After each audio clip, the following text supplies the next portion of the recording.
The cafe bar was meant to be a dream. I remember the day I got the keys and started my journey. The smell of fresh paint, the excitement of choosing tables and chairs. Now, the only smell was stale coffee and anxiety. The dream had become a weight, a heavy one. I was hunched over the counter, buried in a mountain of paper. Invoices, VAT returns, payroll sheets. Each one felt like a tiny cut, slowly bleeding the life out of me.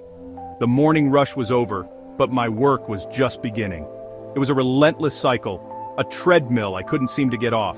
Every day the paperwork just seemed to multiply, like it was breeding in the dark corners of the office. My phone buzzed again. It was Chloe, my manager. She couldn't come in again. Her little one was sick. I understood, I really did. But understanding didn't magically make another pair of hands appear.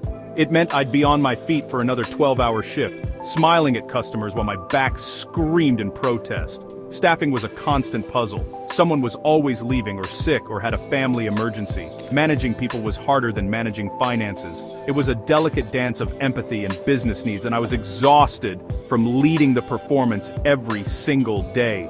The rota I'd spent hours on was now useless. The quiet of the mid-afternoon was the worst. It gave me too much time to think, time to worry about the rising cost of milk, time to stress about the new competitor opening down the street. I'd lie awake at night, my mind racing through a checklist of failures and fears. Did I order enough beans? Will the taxman be happy with my records? The joy was gone. It had been replaced by a constant, low-level hum of dread.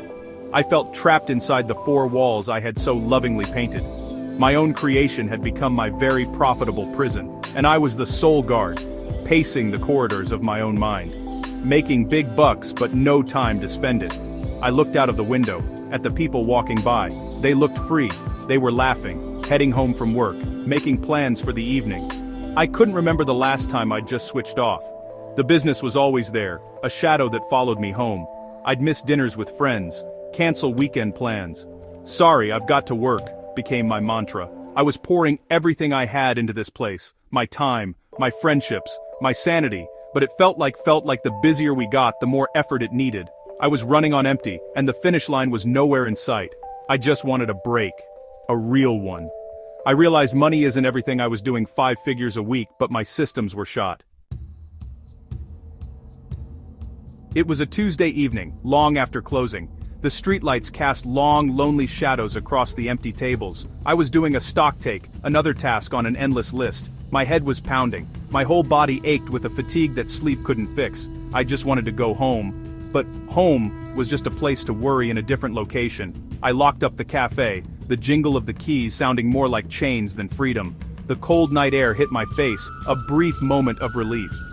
I started the long walk to the car park, my shoulders slumped, feeling every single one of my 45 years. I was so lost in my own world of stress that I almost didn't see it. I was waiting to cross the road, my gaze empty. A car pulled up at the traffic lights. It was a smart, professional-looking vehicle, but it was the number plate that caught my eye. B28 Buy. Simple. Direct. Then I saw the website on the side of the car. B2BBuyer.co.uk. It wasn't a flashy advert. It was just there. A quiet statement. We buy businesses. It felt like a sign, like the universe was tired of hearing my silent screams and had decided to send a message. A way out. The thought hit me like a physical blow. Sell. The word echoed in my mind. Sell the cafe. It felt like a betrayal. A failure. This was my baby, the thing I'd built from scratch. How could I just walk away from a dry, profitable business? All the sacrifices, the sleepless nights, the tears, would it all be for nothing? My heart started to beat faster, a mix of terror and something else, something I hadn't felt in a long time. A tiny flicker of hope. The idea was terrifying, but it was also intoxicating. The thought of waking up without that weight on my chest. The car drove off as the light turned green, but the image was burned into my memory. B2BBuyer.co.uk. I stood there on the pavement for a long time, watching the tail lights disappear into the city traffic. People bustled past me, but I was frozen. The idea had taken root. Selling wasn't just giving up, maybe it was taking control, choosing a different path, choosing me, choosing my own well-being over a business that was slowly breaking me. For the first time in years, I saw a door where before there had only been walls. I pulled out my phone and took a photo of the contact details I'd scribbled on my hand. Making that call was one of the hardest things I've ever done. My finger hovered over the number for what felt like an hour. My heart was in my throat. I felt like a traitor to my own dream. What would people think? That I couldn't handle it? That I was a failure? I had to push those thoughts away. I took a deep breath and pressed the button. I expected a pushy salesperson, a corporate voice that would make me feel small, but the person who answered was calm, understanding. They just listened, they asked gentle questions, there was no pressure, it was just a conversation. A few days later, a woman named Sarah came to the cafe. We met after hours so the staff wouldn't know. I was a nervous wreck, tidying things that were already tidy. I expected her to walk in and start pointing out all the flaws, all the things that were wrong. I expected her to talk numbers and profits and losses, to make me feel like just another asset on a balance sheet. But she didn't. She walked in, looked around, and smiled. A genuine, warm smile. "You've built something really lovely here," she said. And in that moment, I felt a wave of relief wash over me. She asked me to tell her the story of the cafe. Not the numbers, but the story. She wanted to know about the day I opened. She asked about my favorite regular customers. She noticed the little details, the hand-painted sign I'd made, the local art on the walls. She saw the heart and soul I had poured into the place. She wasn't just a buyer, she was a person. She understood that this wasn't just a transaction for me, it was the end of a huge chapter of my life. She treated my story and my business with a respect that I hadn't even been giving myself. We talked for over an hour. She was honest about the process. She explained how it would work, step by step. There was no jargon, no confusing legal talk. It was all clear and straightforward. She saw how tired I was. She acknowledged the struggle without making me feel weak.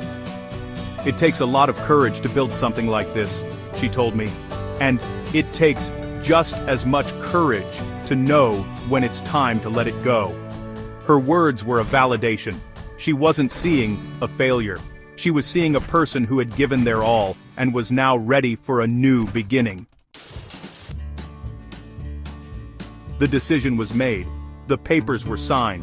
The day I handed over the keys was strange. It was a mix of sadness and an incredible soaring lightness. I walked through the empty cafe one last time. I ran my hand along the counter where I'd spent countless hours. I remembered the laughter, the stress, the chaos, the community. It wasn't a sad goodbye. It was a thankful one. Thankful for the lessons it had taught me. Thankful for the people it had brought into my life. But most of all, thankful that I could now walk away. The weight was finally gone. I stepped out onto the street and took a deep breath of the city air. It felt different, cleaner, lighter. I didn't have a plan. I didn't know what I was going to do next. And for the first time in a decade, that was okay. The future wasn't a terrifying list of tasks and worries. It was a blank page, an open road, an opportunity. The money from the sale gave me a safety net, a chance to rest and recover, a chance to rediscover the person I was before the business took over my entire identity. Selling my business wasn't the end of my story, it was the start of a new one. It wasn't an admission of failure, it was an act of self-preservation, an act of strength. We're so often told that we have to hustle, to grind, to never give up. But sometimes, the bravest thing you can do is stop, to recognize that your path has changed, to choose your own happiness and health over a dream that no longer serves you. It's a narrative we don't hear often enough. Letting go can be its own form of success. A few weeks later, I was walking past the old place. I saw new lights inside and heard the familiar hum of the coffee machine. Through the window, I saw the new owners chatting with a customer making big plans, and I smiled. The cafe was in good hands, systemized and flourishing. Its story was continuing. And so was mine. I turned and walked away, not with regret, but with a quiet sense of peace. I was no longer a business owner. I was just me. And for the first time in a very long time, that felt like more than enough. The journey was over, but a new adventure was just beginning.